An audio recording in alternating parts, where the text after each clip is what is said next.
ಸಾಧ್ಯವಿಲ್ಲದಂತ ಇಂದ್ರಜಿತ್ತು ತಲೆಮರೆಸಿ ಓಡಿ ಹೋಗಿದ್ದಾನೆ. ಏನು ಮಾಡ್ತಾನೆ ನೋಡೋಣ.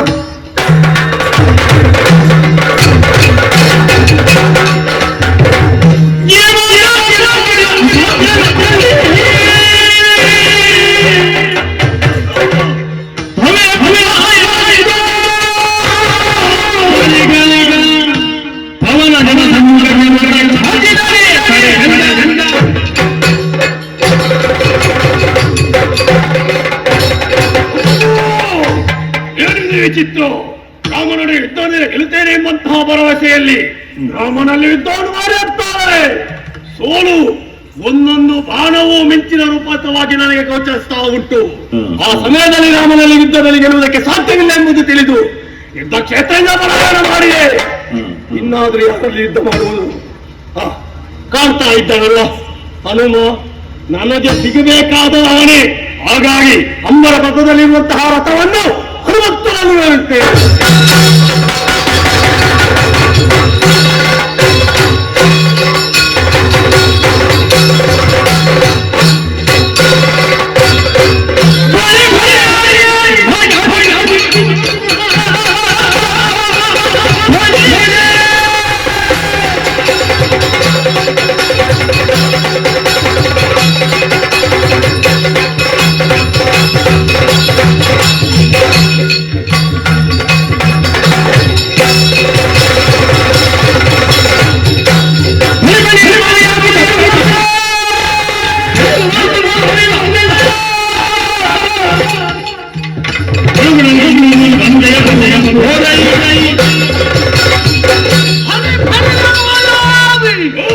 ನಾಚಿಕೆಗೆಟ್ಟವನೇ, ನೀತಿಗೆಟ್ಟವನೇ, ಯಾರು ಮರ್ಯಾದೆಗೆಟ್ಟವನೇ, ಪಾಪಿ ನಿನ್ನನ್ನು ಸಂಬೋಧಿಸುತ್ತಿರುವುದು ಹೌದೇನೋ?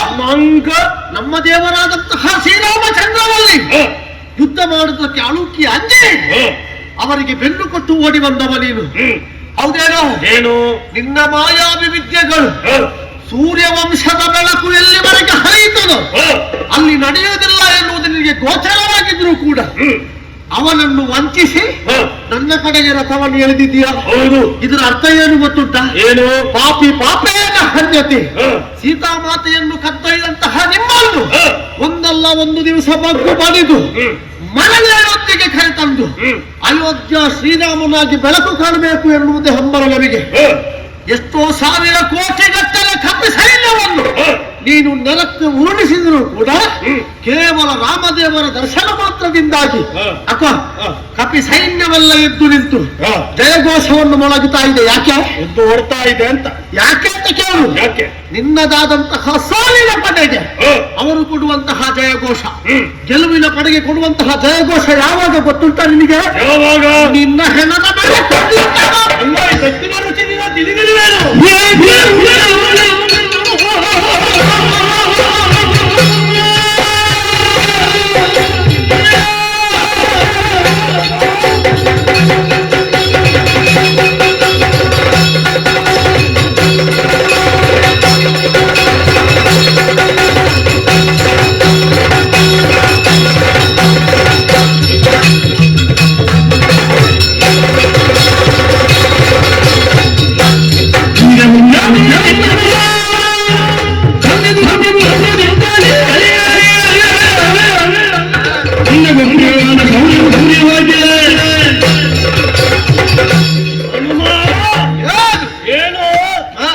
ಇಂದ್ರಜಿತ್ತಿನ ಮುಂದೆ ನಿಂತು ತುಂಬಾ ಮಾತಾಡ್ತಾ ಇದ್ದೀಯ. ಮಾತಾಡುವುದೇ ಚಾಟ ನಮಗೆ. ರಾಮಸೇನೆ ಹಾಗೆ, ರಾಮಸೇನೆ ಹೀಗೆ ಎಂಬುದಾಗಿ ಈ ಹಿಂದೆ ನೀನೊಮ್ಮೆ ನಮ್ಮ ಅಶೋಕವನಕ್ಕೆ ಬಂದಂತಹ ವೇಳೆಯಲ್ಲಿ ನನ್ನ ಕೈಯ ಪೆಟ್ಟಿನ ರುಚಿಯನ್ನು ನೀನು ನೋಡಿದವ. ಒಮ್ಮೆ ಒಮ್ಮೆ ಒಮ್ಮೆ ಅದು ನೀನು ನನಗೆ ಸಿಕ್ಕಿದವನಲ್ವೇನು? ಆ ಸಮಯದಲ್ಲಿ ನನ್ನ ಒಂದೇ ಒಂದು ಬಾಣದ ಘಾತಿಯಿಂದಾಗಿ ವಿಲವಿಲನೆ ಒತ್ತಾಡಿದ ಕೋಡಗಳೇ ಈ ಸಮಯದಲ್ಲಿ ಮಾತಾಡ್ತೀಯಲ್ಲ. ಅದು ಯಾವ ಬಾಣ ಅಂತ ಗೊತ್ತುಂಟ ನಿನಗೆ? ಯಾವ ಬಾಣ? ಬ್ರಹ್ಮಾಸ್ತ್ರ ಪ್ರಯೋಗ ಮಾಡಿದ್ಯಾರು? ನೀನಲ್ವಾ? ನಾನೇ. ಬ್ರಹ್ಮಾಸ್ತ್ರ ಪ್ರಯೋಗ ಮಾಡುವಾಗ ನಾನು ಬಿಟ್ಟು ನನ್ನ ಅಪ್ಪ ಕೂಡ ಶರಣಾಗಬೇಕು. ಅದು ಗೊತ್ತುಂಟ ನಿನಗೆ? ಗೊತ್ತಿದೆ. ಇನ್ನು ಕೊಟ್ಟ ಬೆಟ್ಟ ಮತ್ತೆ 10,000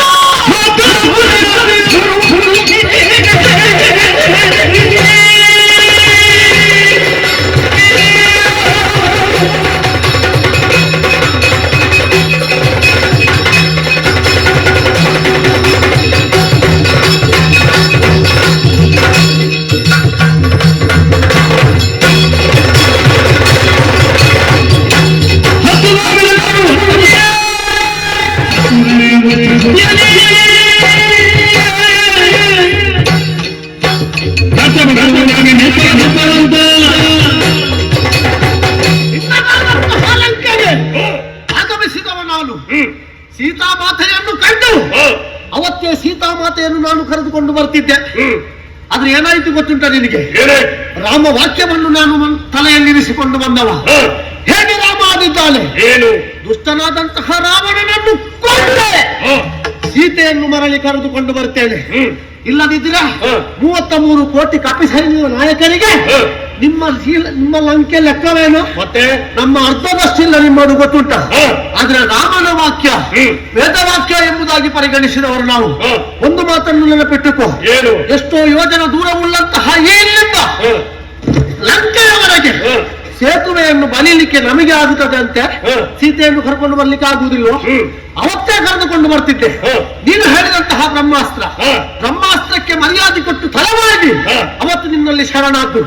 ಅದಕ್ಕಿಂತ ನಂತರ ಆದಂತಹ ಕಥೆಯನ್ನು ನೀನು ನೆನಪು ಮಾಡಲಿಲ್ವಾ? ಅಕ್ಷಯ ಕುಮಾರ ಕೊಂದದವ ನೀನು ಹೇಳುದು. ಒಂದೇ ಮುಷ್ಟಿ ಹತಿಯಲ್ಲಿ 10,000 ಖಳಗಳನ್ನು ನೆಲಕ್ಕೆ ಒರಗಿಸಿದವ ನಾನು. ಇಬ್ಬರು ಮಾತ್ರ ಪರಾಕ್ರಮಿಗಳು, ಮತ್ತೆ ಇದ್ದವರಿದ್ದಾರಲ್ಲ 9,998 ಅದು ಅನ್ನಕ್ಕೆ ದಂಡ. ಅನ್ನಕ್ಕೆ ದಂಡ ಹಾಗಂತ ಹೇಳಿ ನಿನ್ನ ಸಾಮರ್ಥ್ಯವನ್ನು ಪರೀಕ್ಷೆ ಮಾಡಬೇಕಿತ್ತು ನನಗೆ. ನೋಡು, ಹೌದೇನೋ? ಬ್ರಹ್ಮಾಸ್ತ್ರವನ್ನು ಪಡೆಯಬೇಕಿದ್ರಿ ಆತನ ಯೋಗ್ಯತೆ ಎಂತದೊಂದು ನೀನು ತಿಳಿದುಕೊಳ್ಬೇಕಿತ್ತು. ಈಗ ಚಿನ್ನದ ಬಟ್ಟಲು ಬಡವನಿಗೆ ಸಿಗ್ತದೆ, ಶ್ರೀಮಂತನಿಗೂ ಸಿಗ್ತದೆ. ಚಿನ್ನದ ಬಟ್ಟಲನ್ನು ಯಾವ ರೀತಿ ಬಳಕೆ ಮಾಡ್ತಾನೆ ಎಂಬುದರಲ್ಲಿ ಇರುವುದು. ಅದರಲ್ಲಿ ಊಟ ಮಾಡ್ತಾನೆ ಅಂತ ಇರುವುದು ಅಲ್ಲ. ಮತ್ತೆ ಶ್ರೀಮಂತ ಅದರಲ್ಲಿ ಊಟ ಮಾಡ್ತಾನೆ, ಬಡವ ಏನು ಮಾಡ್ತಾನೆ? ಎಲ್ಲಿಯಾದ್ರೂ ಅಡವಿಟ್ಟು ಅದರ ಜೀವನವನ್ನು ಸಾಗಿಸುವ ರೀತಿಯನ್ನು ನೋಡ್ತಾನೆ. ಯಾಕೆ ಗೊತ್ತುಂಟ ನಿಮಗೆ? ನಮ್ಮಲ್ಲಿ ಎಷ್ಟು ಇದೆ ಎಂಬುದನ್ನು ನಾವು ತೋರಿಸುವುದಲ್ಲ. ಈಗ ನನ್ನಲ್ಲಿರುವಂತಹ ವಿದ್ಯೆ ನನಗೆ ಪ್ರಯೋಜನಕ್ಕೆ ಬರುವಂತಹ ಸಮಯದಲ್ಲಿ ನಾನು ವಿನಿಯೋಗಿಸದಿದ್ರೆ ಮತ್ತೆ ಯಾವ ಕಾಲಕ್ಕೆ ಬೇಕು? ಅದೇ ನಾನು ಹೇಳುವುದು. ನೀನು ಇಲ್ಲಿಗೆ ಆಗಮಿಸಿದೆಯೋ, ರಾಮ ಸೈನ್ಯವನ್ನು ಕೆಣಕಿದೆಯೋ, ನಿನಗೆ ನೇರವಾಗಿ ನನ್ನಲ್ಲಿ ಯುದ್ಧ ಮಾಡ್ಲಿಕ್ಕೆ ಸಂಕಟವ ನಿನಗೆ? ಯಾರಿಗೆ? ಎಲ್ಲಿ ಹೋಯ್ತು ನಿನ್ನ ಬ್ರಹ್ಮಾಸ್ತ್ರ? ನಿನಗೆ ಉಂಟಲ್ಲ, ಅವತ್ತೊಂದು ದಿವಸ ಕೊಟ್ಟದೇ ಸಾಕು. ಇನ್ನು ನಮ್ಮ ಬತ್ತಳಿಕೆಯಲ್ಲಿ ನಮ್ಮಲ್ಲಿ ಎಷ್ಟು ಭಂಡಾರ ಇದೆ ನಿಮಗೆ ಗೊತ್ತುಂಟ? ಹೌದಾ? ಹಾಗಾದ್ರೆ ಒಂದು ಕೆಲಸ ಮಾಡುವ. ಏನು? ಇವತ್ತು ನಿನಗೆ ಕೊಟ್ಟದ್ರಲ್ಲಿ ಹೋಗಿ ತಂದೆಯಲ್ಲಿ ಹೇಳ್ಬೇಕು, ಮಂಗನ ಮುಂದೆ ಹೋಗಿ ಕಿನ್ನೂರಿ ಬಾರಿಸಿದೆ ಅಂತೇಳಿ. ಆ ರೀತಿ ಬಾಸುಂಡ ಬರುವಾಗ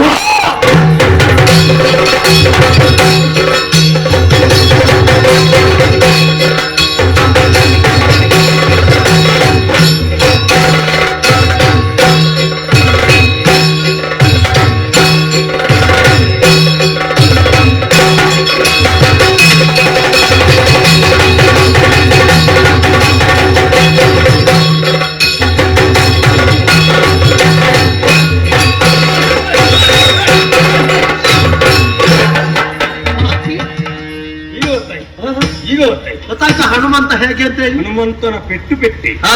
ಆಯ್ತಪ್ಪ. ಇವ ದಾಸ ಅಂತ ಹೇಳಿದ್ರೆ ದಾಸ ಅನುದಾಸ ರಾಮನಿಗೆ ಮಾತ್ರ. ಎದುರು ಬಂದವರಿಗೆ ಉಂಟಲ್ಲ ಮೋಸವೇ. ನೀನು ಗೆದ್ದಾಯ್ತು, ನೀನು ಗೆದ್ದು ಮೇಲೆ ಹೋಗಿ ಆಯ್ತ. ಹೌದಾ? ಇನ್ನು ಬಾಯಿ ಮುಚ್ಚಿ ನಿನ್ನ ಕಣ್ಣುಗಳ ತೆರೆದಿಟ್ಟಂತಹ ಕಣ್ಣುಗಳನ್ನು ಮುಚ್ಚಿಕೋ. ಕೇವಲ ದಾರಿಗಷ್ಟೇ ದೃಷ್ಟಿ ಸಾಕು.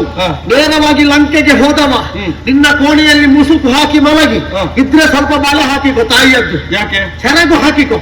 ನಾನು ಗಂಡ ಅಲ್ಲ, ನಾನು ಷಂಡ ಅಂತ ಒಪ್ಪಿಕೊಂಡೆ. ಹಾಗೆಲ್ಲ ಹೋದ ಹನುಮಂತ, ನೀನೇ ಗೆದ್ದಿದ್ದಿ ಅಂತ ಒಪ್ಪಿಕೊಂಡೆ ನಾನು. ನೋಡಂತೆ ಅಲ್ಲಿ ರಾಮದೇವರನ್ನು ಕರೆಯುವುದು. ರಾಮ ರಾಮ ರಾಮ ಪಾಪಿ ಸಂತಾನ ಕೊನೆಗೆ ನನ್ನನ್ನು ಮಂಗ ಮಾಡಿ ಹೋಗ್ತಾರೆ. ನಮ್ಮ ಜಾತಿಯ ಬುದ್ಧಿ ಹೀಗೆ. ನಾವು ಎಷ್ಟೇ ಬೆಳೆದು ನಿಂತರೂ ಕೂಡ ಕೊನೆಗೆ ಒಂದು ಮಂಗ ಆಗುವುದಿಲ್ಲ. ಆದ್ರೆ ಮಂಗ ಮಾಡಿ ಹೋಗಿದ್ದಾನೆ. ಇವ ಏನು ಮಾಡ್ತಾನೆ ಅಂತ ಹೇಳಲಿಕ್ಕೆ ಸಾಧ್ಯ ಇಲ್ಲ. ಯಾಕೆ? ಸೋಲಿನ ಹತಾಶೆ. ಈ ಸೋಲಿನ ಹತಾಶೆಯಿಂದ ಯಾವ ಹೇಳ ಕೃತ್ಯಕ್ಕೂ ಹಂಚುವವನಲ್ಲ, ಅನುಕೂವನಲ್ಲ. ಆದ್ದರಿಂದ ಇವನನ್ನು ಹಿಂಬಾಲಿಸುತ್ತಾ ಸಾಗುತ್ತೇನೆ.